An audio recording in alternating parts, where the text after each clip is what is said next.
আজকে শুনানিটা পিছিয়ে যাওয়াতে আমরা খুবই হতাশ।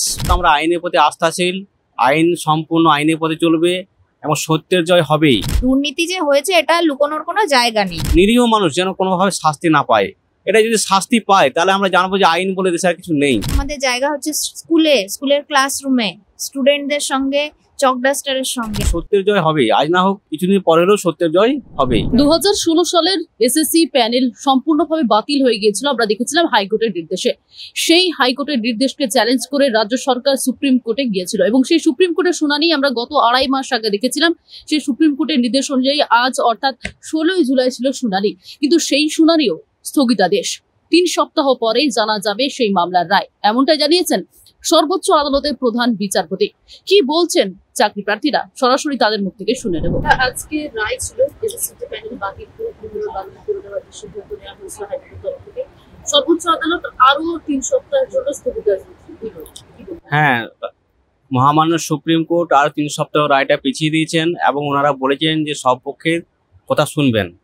ঠিক আছে, কিন্তু আমরা একটু হলেও হতাশ হলাম যে আজকে হয়তো একটা আমরা ভালো আশা করেছিলাম, ভালো রেজাল্ট পাবো দীর্ঘ অপেক্ষার পর, কিন্তু সেটা পিছিয়ে গেল। যাই হোক, আমরা আইনের প্রতি আস্থাশীল, আইন সম্পূর্ণ আইনের পথে চলবে এবং সত্যের জয় হবেই। কিন্তু আমরা একটা কথা বলতে চাই যে মহামান্য সুপ্রিম কোর্টের যে আবেদন, আপনারা যে করে হোক যেন কোনো নিরীহ মানুষ যেন কোনোভাবে শাস্তি না পায়, এটা যদি শাস্তি পায় তাহলে আমরা জানবো যে আইন বলে দেশে আর কিছু নেই। আইন যদি আইনের পথে না যায়, যদি কোনো পক্ষ নিয়ে কাজ করে, তাহলে সে জানবো সে দেশ আর বাঁচবে না। এবং এটা আমরা না, ইতিহাসও বলে এসছে, ইতিহাসও আমরা পড়ে দেখেছি বিষয়টা। সুতরাং আমরা এটা চাইবো ওনারা একটা রাজ্য সরকার এবং এসএসসিকে যাই আলোচনা করে যে সেগ্রিগেশনটা যাতে করানো হয়। সেগ্রিগেশন করলে আমরা যারা যোগ্য শিক্ষক শিক্ষা এবং শিক্ষাকর্মী যারা আছি তারা নিশ্চিন্তে থাকতে পারবো, এবং বাকিদের কি হবে সেটা মহামান্য সুপ্রিম কোর্ট বলবে, সেই বিষয়ে আমরা কোনোভাবেই কিছু বলবো না। হ্যাঁ, ডেটা দিতে চাইছে না, কিন্তু সুপ্রিম কোর্টের একটা স্পেশাল পাওয়ার আছে, সেই পাওয়ার প্রয়োগ করে ওনারা ব্যবস্থা করবেন এবং তাদের করা উচিত। কেন আমরা যদি সাধারণ মানুষ কোনো বিষয় যদি কোর্টে গিয়ে বলি বারবার পারবো না, তখন কি কোর্ট সে বিষয়টা শুনে? তাহলে ওনাদের ক্ষেত্রে কেন হবে? আইন তো সবার জন্য সমান, এইটা সবসময় আমাদের ভাবতে হবে। আইন যদি আইনের পথে চলে তাহলে দেশ সবভাবে চলবে, সৎভাবে চলবে এবং মানুষ আইনের প্রতি আস্থাশীল হবে। আর আইন যদি ভেঙে পড়ে সেই দেশ কিন্তু কোনোভাবেই বাঁচবে না, কিন্তু সাধারণ মানুষ চাইবে কোনোভাবেই বাঁচবে না, আমরা তো বাঁচবোই না। এবং এই শিক্ষার প্রতি মানুষের যে আস্থা সেটা উঠে যাবে। এর আগে আমরা দেখেছি আপনারা অনশন দিয়েছেন, আপনাদের শরীর অসুস্থ হয়েছিল। হ্যাঁ, এর পরবর্তী রায়ের পর সিদ্ধান্ত যাই হোক না কেন, কি সিদ্ধান্ত আপনারা দেখুন, আমরা জানি না এখন কি হবে। আমরা দেখি সুপ্রিম কোর্ট, মহামান্য সুপ্রিম কোর্ট কি রায় দিচ্ছে, রায় দেওয়ার পর আমরা সে বিষয়ে ভাববো কি হবে। কেন এখন তো আমরা কিছু বলতে পারবো না রায় না শোনা পর্যন্ত। হ্যাঁ, আস্থা তো আমাদের আছে, সত্যের জয় হবেই, আজ না হোক কিছুদিন পরে হলেও সত্যের জয় হবেই। চাকরি বাতিল আমরা মে মাসে দেখেছিলাম লাস্ট রায় দিতে, তারপর আজকে যে রায় হওয়ার কথা ছিল সেটাও পিছিয়ে গেল।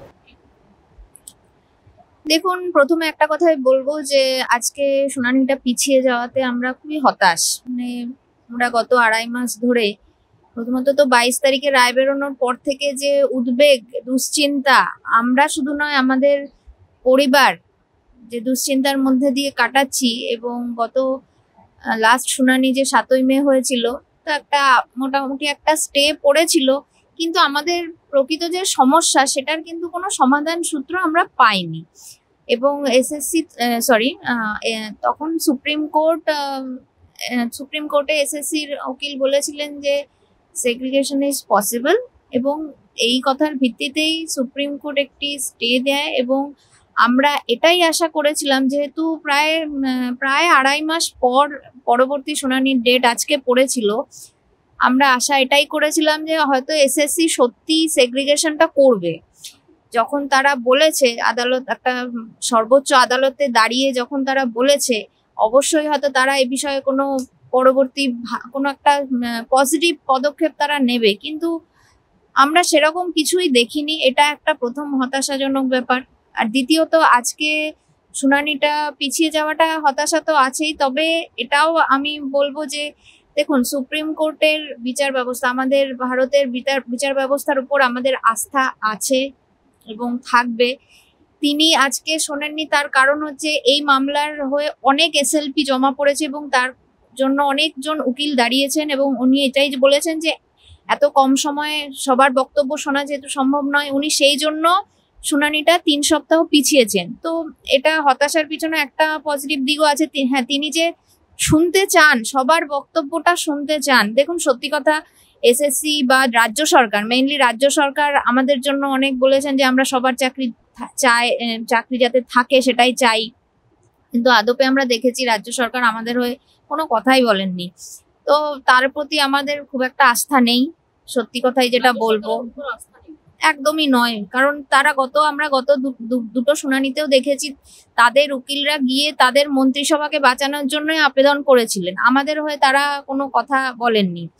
এবং আমরা যার জন্য এই সংগ্রামী যৌথ মঞ্চের একত্রিত হয়েছি এবং আমরা যারা যোগ্য, যারা নিজেদের মেধায় চাকরিটা পেয়েছি, তারা পৃথকভাবে আমাদের মামলা কোর্টে তুলেছি এবং আমাদের সংগ্রামী যৌথ মঞ্চের নেতৃত্বরা আজ গেছেন দিল্লিতে সেই মামলার তদারকিতে। তো যাই হোক, তো তিনি যে আমাদের কথাগুলো, মহামান্য আদালত যে আমাদের কথাগুলো শুনতে চান, এটা আমাদের পক্ষে একটা আশার ব্যাপার, যে আমাদের কথাটা তো জানা প্রয়োজন যে এই যে স্ক্যাম হয়েছে, দুর্নীতি যে হয়েছে, এটা লুকোনোর কোনো জায়গা নেই। কিন্তু তাও এসএসসি বা মধ্যশিক্ষা পর্ষদের একটা লুকোছাপা ব্যাপার দেখা যাচ্ছে, যেটা মানে তারা পরিষ্কারভাবে বলতে চাইছে না জিনিসটা। একবার বলছেন এইরকম সংখ্যা, মানে সংখ্যাটা নিয়ে এখনো সিবিআই এর সঙ্গে তাদের একটা মতবিরোধ বাজছে। এবং এসএসসির ভূমিকা নিয়ে বলবো, এসএসসি মানে এখনো নিজের কি বলবো লক্ষ্যে স্থির হতে পারেনি। তারা প্রথমে বলেছিল যে আমাদের কাছে কোনো ডকুমেন্টস নেই, আমরা সেগ্রিগেশন করতে পারবো না, মেন ডকুমেন্টস আমরা ডিস্ট্রয় করে ফেলেছি, কোনো ডামি ডকুমেন্টস নেই, মিরর ইমেজ নেই। কিছুদিন পর বলছে না, মিরর ইমেজ আছে। মিরর ইমেজ না থাকার কোনো কারণ নেই, কারণ আমাদের হাতে হাতে ঘুরছে আমাদের পরীক্ষার ওএমআর কপির একটা করে জেরক্স আর কি, যেটা আমরা বাড়ি নিয়ে এসেছিলাম। তো পার্সোনালি আমার কাছে নেই, আমি ক্লাস 11-12 এর শিক্ষিকা, তো 11-12 এর ওএমআর গুলো আমাদের ওয়েবসাইটে আপলোড করা হয়নি, কিন্তু আমার যে 9-10 এর সহকর্মীরা আছেন তাদের প্রত্যেকের কাছে আছে এবং আমাদেরগুলো এখনো এসএসসি ইচ্ছা করেই ওয়েবসাইটে দেয়নি। আচ্ছা, গেল। তারপরে প্রথমে বললো সেগ্রিগেশন পসিবল নয়, তারপরে আবার সুপ্রিম কোর্টে দাঁড়িয়ে তারাই বললেন যে সেগ্রিগেশন পসিবল। কিন্তু ওই যে বললাম যে আমরা আশা করেছিলাম তারা হয়তো কোনো একটা পজিটিভ স্টেপ নেবেন, এই যে একটা লিস্ট, যোগ্য অযোগ্যদের তালিকা হয়তো তারা করতে কোনো উদ্যোগ নেবেন, কিন্তু আমরা সেটা এখনো কিন্তু দেখছি না। তারা এখনো একটা কথাই বলছেন যে সুপ্রিম কোর্ট যদি বলেন তাহলে আমরা প্রকাশ করব। তো আমরা সুপ্রিম কোর্টের উপর অনেকটাই আশা রাখছি, আমাদের মহামান্য বিচারপতির উপর আমাদের আস্থা আছেন।